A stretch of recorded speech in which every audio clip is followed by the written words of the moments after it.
The House of Representatives moved with extraordinary speed this morning to introduce articles of impeachment against Donald Trump, marking an unprecedented third impeachment effort against the former president following a cascade of legal defeats that included Supreme Court rejection of immunity claims, federal court findings of attorney misconduct, and Senate invocation of constitutional disqualification provisions.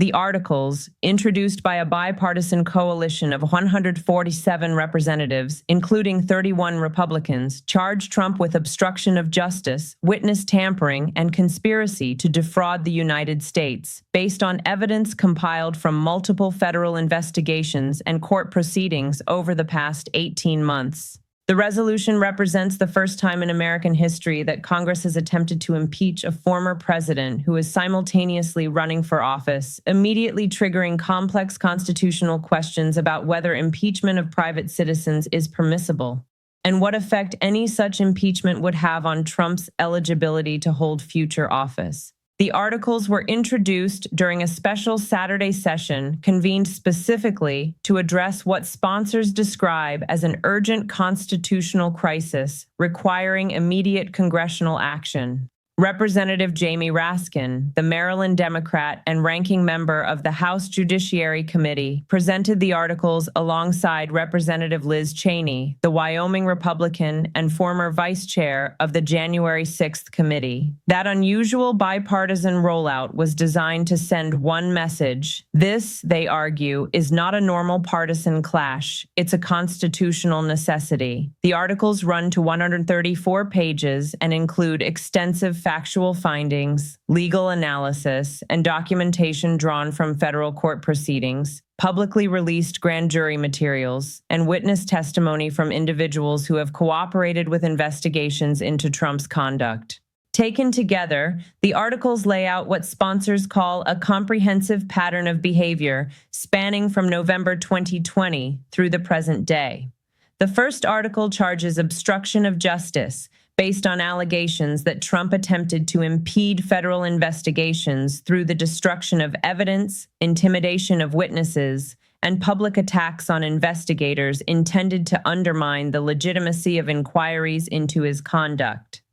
The article cites specific instances referenced in court filings where prosecutors allege that Trump, or individuals acting at his direction, attempted to influence witness testimony, destroy or conceal documents subject to subpoenas, and coordinate public messaging meant to discourage cooperation with federal authorities. The factual section includes references to federal court orders finding violations of protective orders, evidence presented during attorney sanctions proceedings showing coordination between Trump and his legal team to obstruct judicial processes, and witness statements describing pressure campaigns meant to prevent testimony or encourage false statements. The obstruction article establishes a timeline beginning in December 2022, when Trump allegedly became aware that federal prosecutors were investigating his handling of classified documents and his efforts to overturn the 2020 election results. From that point, the article alleges, Trump initiated a systematic campaign to impede those investigations, directing subordinates to withhold documents responsive to subpoenas, attempting to influence the testimony of potential witnesses through promises of pardons or threats of retaliation, and repeatedly making public statements attacking investigators while branding the inquiries as politically motivated witch hunts. Sponsors argue those public attacks weren't just rhetoric. They were part of an intimidation strategy meant to prejudice potential jurors and discourage witnesses from cooperating. The article documents 12 specific instances in which witnesses reported receiving communications from Trump associates that they interpreted as efforts to influence their testimony. It also cites 8 alleged instances in which documents subject to subpoenas were destroyed, concealed, or withheld, along with dozens of public statements that prosecutors characterized in filings as witness intimidation. The article's overall theory is blunt. The investigations threatened Trump personally and politically, and the alleged response was to obstruct through legal maneuvering, behind-the-scenes pressure, and a constant public campaign to delegitimize the process. The second article charges witness tampering, advancing more direct allegations that Trump personally contacted or directed others to contact witnesses in federal investigations with the intent to influence their testimony. The article cites evidence discussed during attorney sanctions proceedings, where prosecutors allege Trump's legal team coordinated with Trump to contact witnesses in violation of court orders. It also references recorded communications obtained through court-authorized surveillance, describing discussions of witness contact strategies. Sponsors argue that these allegations, if proven, go beyond aggressive defense tactics and cross into the criminal realm, corrupt attempts to shape testimony and obstruct official proceedings. The witness tampering article states that Trump's conduct violated federal statutes prohibiting corrupt efforts to influence testimony and official proceedings, and it argues that such conduct constitutes high crimes and misdemeanors precisely because it strikes at the heart of the justice system's ability to investigate and prosecute misconduct by powerful individuals. The factual findings describe what the articles characterize as a recurring pattern. Witnesses would be contacted shortly after interviews with federal investigators or appearances before grand juries. The communications allegedly followed a consistent script: reminders of past relationships with Trump, insinuations that cooperation represented disloyalty, hints of consequences for damaging testimony, and, in some cases, explicit offers of financial assistance or future employment in exchange for favorable testimony or refusal to cooperate. According to the article, 7 witnesses reported such contacts to federal authorities. 3 of those witnesses allegedly allowed investigators to record subsequent communications, producing audio evidence that, sponsors say, captured individuals associated with Trump's legal defense discussing strategies for influencing witness testimony. The article frames this as a coordinated effort, not an isolated call, not a misunderstanding, but a deliberate program to interfere with the truth-finding process. The third article charges conspiracy to defraud the United States. It focuses on Trump's alleged coordination with advisors and associates to obstruct the lawful functions of federal agencies responsible for administering elections and certifying election results. This article draws heavily on evidence compiled by the January 6th committee, federal prosecutors in the election interference case, and the Senate investigation that preceded the Section 3 disqualification resolution. Sponsors portray this third article as the big picture charge, a multi-layered scheme to prevent the peaceful transfer of power after the 2020 election. The conspiracy article alleges a strategy that unfolded across multiple fronts: efforts to submit false electoral certificates, pressure campaigns on state officials to alter vote counts or delay certification, attempts to intimidate the vice president into taking unconstitutional action, and the incitement of violence at the Capitol intended to prevent Congress from performing its constitutional duty to count electoral votes. The factual findings supporting this article span roughly 50 pages and include detailed timelines of Trump's actions between Election Day and January 6, 2021. The findings cite phone calls to state officials urging them to find votes, meetings where Trump and advisors allegedly discussed strategies for blocking certification, communications suggesting Trump knew claims of election fraud lacked factual foundation, and evidence indicating Trump was aware violence was likely on January 6th, combined with an alleged deliberate decision not to intervene once the violence began. Sponsors argue that, viewed as a whole, this conduct amounts to a conspiracy to defraud the United States because it involved coordinated efforts by multiple individuals to obstruct lawful government functions through deception, coercion, and ultimately incitement. They argue the target wasn't a political rival, it was the constitutional system itself. Procedurally, the impeachment resolution establishes an accelerated timeline. It provides that the House Judiciary Committee will begin hearings within 7 days of introduction. It also states that Trump will be afforded the opportunity to present evidence and argument in his defense, and that the committee will report to the full House within 30 days with recommendations on whether the articles should be adopted. Under the resolution schedule, a full House vote on impeachment would occur in late March or early April 2026, with transmission to the Senate for trial if the House votes to impeach. Sponsors acknowledge the timeline is extraordinarily compressed compared to previous impeachment proceedings. Their argument is that the urgency is driven by Trump's candidacy for president and by the fact that a massive record has already been developed through federal court proceedings and congressional investigations. In other words, they claim this isn't a rushed inquiry. It's a rapid constitutional response built on an existing evidentiary foundation. The introduction of the articles triggered immediate and intense reactions across the political spectrum. Speaker of the House Mike Johnson, who had previously defended Trump through multiple controversies, issued a statement expressing deep concern and raising doubts about whether impeachment of a former president who is not currently holding office is constitutionally permissible. Johnson emphasized that the Constitution provides for impeachment of civil officers of the United States and argued that Trump's status as a private citizen could place him outside the scope of impeachment power. But he stopped short of declaring he would block the effort outright, signaling instead that the House would allow the Judiciary Committee to conduct proceedings and would permit a full House vote if the committee reports the articles favorably. Inside the House Judiciary Committee, Republicans immediately split into factions. Representative Jim Jordan of Ohio denounced the impeachment as the culmination of years of partisan persecution. He vowed that Republican committee members would use hearings to expose what he described as politically motivated prosecution and selective enforcement, arguing that Trump is being targeted while Democrats engaged in similar conduct face no consequences. Jordan framed the impeachment effort as election interference by Congress, an attempt to remove Trump from the race through legislative force rather than allowing voters to determine his fate. On the other side, Representative Adam Schiff of California, who managed Trump's first impeachment, issued a statement supporting the new articles.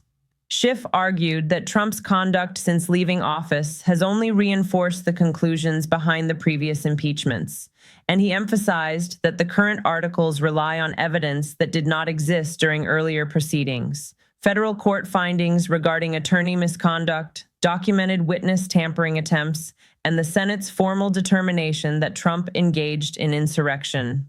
Schiff's core claim is that the House not only has authority, but an obligation to act when presented with evidence of conduct that threatens constitutional governance and the rule of law. The 31 Republican co-sponsors represent a mix of retiring members who face no immediate electoral consequences, members from districts that voted for Biden in 2020, and a smaller group of Republicans who have consistently opposed Trump despite representing heavily Republican districts. Representative Liz Cheney, the most prominent Republican supporter, delivered a floor speech explaining her decision to co-sponsor the articles, despite acknowledging it would inflame tensions with Trump supporters and Republican leadership. Cheney argued that the record compiled through court proceedings and investigations over the past 18 months establishes beyond a reasonable doubt that Trump engaged in conduct warranting impeachment, and she insisted Congress cannot remain silent when a former president who may return to office has demonstrated such disregard for legal constraints. Her warning was moral and historical. She said history will judge harshly those who chose partisan loyalty over constitutional duty when confronted with what she characterized as overwhelming evidence. The impeachment effort arrives amid maximum complexity because of the overlapping legal battles surrounding Trump. The federal criminal trial on election interference charges is scheduled to begin with jury selection in 3 weeks, assuming Trump's new legal team does not obtain a continuance following sanctions that removed his previous attorneys. Meanwhile, the Senate resolution declaring Trump disqualified under Section 3 of the 14th Amendment remains tied up in federal litigation, with conflicting initial rulings creating uncertainty over jurisdiction and applicable standards.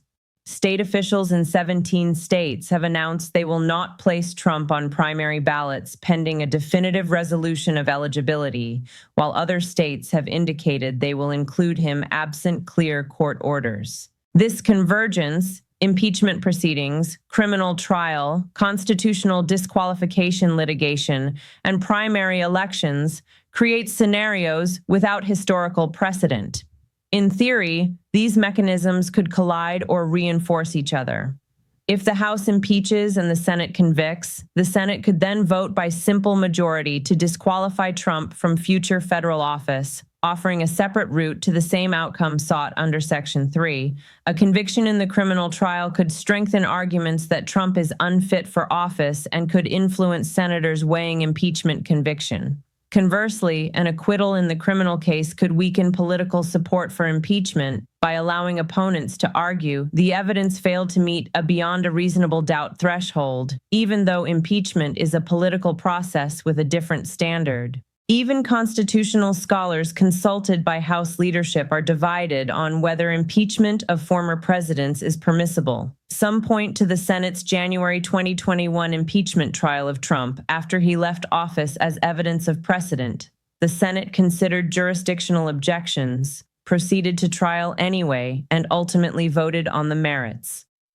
Others argue that 2021 is distinguishable because Trump was impeached while still in office, and the trial merely occurred after his term ended, meaning it should not be treated as a clean precedent for impeaching someone who is a private citizen at the time the articles are introduced. Against that backdrop, the House Judiciary Committee has scheduled 10 days of hearings beginning March 3rd to receive testimony on the factual allegations and to address the constitutional question of post-office impeachment. The committee has issued invitations to Trump and his legal representatives to participate, present evidence and witnesses, and cross-examine witnesses supporting the articles. Committee rules reportedly provide Trump's counsel with rights to attend all hearings, object to evidence or testimony deemed inadmissible, present documentary evidence, and deliver opening and closing statements. Supporters say these protections exceed those typically provided in impeachment proceedings, reflecting an awareness that courts may scrutinize procedures more closely if the accused raises due process challenges. Trump responded with a lengthy written statement and a subsequent press conference at Mar-a-Lago. He called the impeachment effort the most outrageous abuse of congressional power in American history and claimed Democrats and weak Republicans are using impeachment to interfere with the presidential election because they believe Trump will defeat any opponent. Trump denied the charges, arguing that the evidence cited has been taken out of context or fabricated by partisan prosecutors and investigators. He said the proceedings are simply the continuation of years of persecution designed to stop his return to the presidency. Trump also announced he would not participate in House proceedings because, in his view, participation would legitimize an unconstitutional and illegitimate process. However, he reserved the right to have attorneys present to observe and object when appropriate. The press conference featured Trump flanked by remaining members of his legal team and Republican lawmakers opposing impeachment. He attacked Republican co-sponsors by name, promised primary challenges, and vowed political retaliation. He labeled Cheney and other Republican supporters traitors and claimed they were motivated by personal animosity rather than constitutional principle. He also announced the formation of a legal defense fund to contest the impeachment, promising to fight at every stage while continuing his campaign. Democratic leadership in both chambers coordinated messaging around a single theme: impeachment as constitutional duty, not partisan theater. They pointed to Republican co-sponsors and the bipartisan Senate resolution as proof that accountability, they argue, transcends party lines. Senate Majority Leader Chuck Schumer said that if the House impeaches Trump, the Senate will conduct a full trial with witnesses and evidence rather than rushing to a dismissal vote. Schumer argued the Senate's constitutional obligation to try impeachments applies regardless of whether the accused is a current or former officeholder, and that senators owe the Constitution and their constituents a thorough examination before voting. Senate Minority Leader Mitch McConnell, whose vote for the Section 3 disqualification resolution surprised many, has not publicly committed either way on impeachment conviction.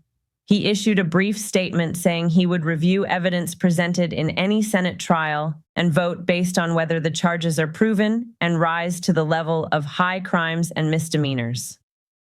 Sources familiar with McConnell's thinking reportedly suggest he may view impeachment conviction, followed by disqualification, as a cleaner mechanism for resolving eligibility questions than the ongoing constitutional litigation surrounding the Section 3 resolution. Despite the dramatic bipartisan rollout, the impeachment effort faces formidable obstacles.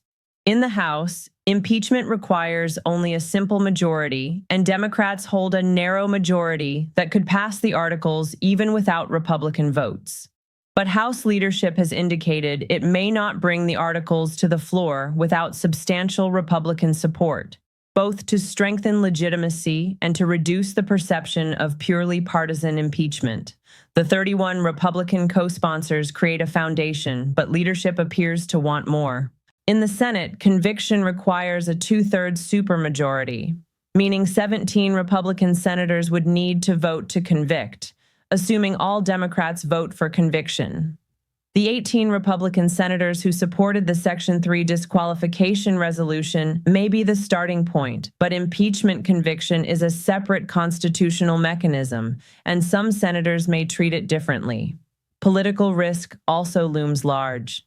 Several Republicans who supported the disqualification resolution are retiring and insulated from electoral backlash. Senators seeking re-election may calculate that voting to convict Trump would trigger primary challenges and potentially end their careers. Even Democratic leaders concede that securing 17 Republican votes will be extraordinarily difficult and could depend heavily on evidence presented in a Senate trial, as well as shifting political calculations if Trump's legal troubles intensify. Timing could make everything even more volatile. If the Judiciary Committee completes hearings and the House votes to impeach by early April, a Senate trial could begin mid to late April and extend into May. That would place impeachment proceedings directly alongside later primary contests and potentially alongside Trump's criminal trial if it stays on schedule. In that scenario, voters could be casting ballots while simultaneously watching both a criminal trial and a Senate impeachment trial unfold in real time, an unprecedented collision of legal accountability and electoral politics. No previous presidential candidate has faced simultaneous criminal prosecution, impeachment proceedings, and constitutional disqualification litigation while actively campaigning. Constitutional historians argue this creates a stress test for American institutions not seen since Reconstruction, raising questions about presidential accountability, congressional power, judicial authority, democratic choice, and whether the system can process this level of institutional conflict without breaking public legitimacy. Public opinion remains sharply polarized. Polling cited by sponsors suggests large majorities of Democrats support impeachment and conviction, while overwhelming majorities of Republicans oppose it. Independents appear split, with recent surveys suggesting roughly 48% support impeachment given the accumulation of evidence from court proceedings and investigations, while 52% oppose it, either because they distrust the evidence or because they believe elections, not Congress, should determine Trump's political fate. That split suggests the political impact may hinge on what actually happens in the hearings, whether proceedings shift perceptions or simply harden existing divisions. In the end, sponsors frame the articles as the last constitutional safeguard against a former president whose conduct they claim threatens core principles of democratic governance and the rule of law. Opponents frame it as an unprecedented abuse of power aimed at removing a political rival and shaping an election.